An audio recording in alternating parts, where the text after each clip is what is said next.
না যায়। সর্বশেষ এই কথা বলেছিল ফ্যাসিবাদ, এই কথা বলে ফ্যাসিবাদ এখান থেকে বিতাড়িত হয়েছিল।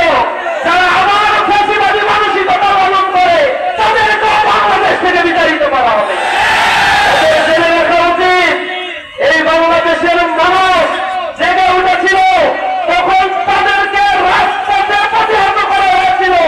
যারা আছে সন্ত্রাসের রাজত্ব কায়েম করতে চায়, হত্যা করে এদেশে কাশের রাজত্ব কায়েম করতে চায়, তাদেরও পরিণতি ঠিক এমনই হবে ইনশাআল্লাহ। আমরা ধৈর্য ধারণ করছি, আমাদের মা বোনেদের গায়ে হাত দেওয়া হচ্ছে। তারা বলে আমার নারীদের জন্য নিরাপদ বাংলাদেশ তারা কায়েম করবে। ধর্ষণের সেঞ্চুরির কাছাকাছি চলে গেছে ইতিমধ্যে।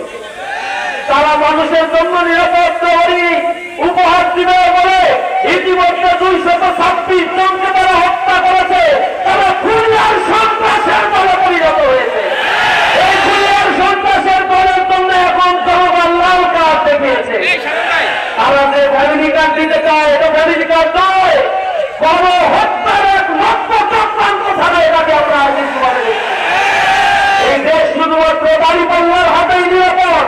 যারা নয়ার ইনসাফের কথা বলে নিজেদের জীবনে বাস্তবায়ন করেছে, মানুষের দরগোড়ায় পৌঁছে দিয়ে ইনসাফের ন্যায় প্রতিষ্ঠার ব্রুতি নিয়ে যারা কাজ করে যাচ্ছে। সুতরাং আগামীর বাংলাদেশে আমরা সেই দলকে বিজয়ী করার জন্য, নতুন বাংলাদেশে ইনসাফ আর কল্যাণের রাষ্ট্র কায়েমের জন্য আমরা তৎপর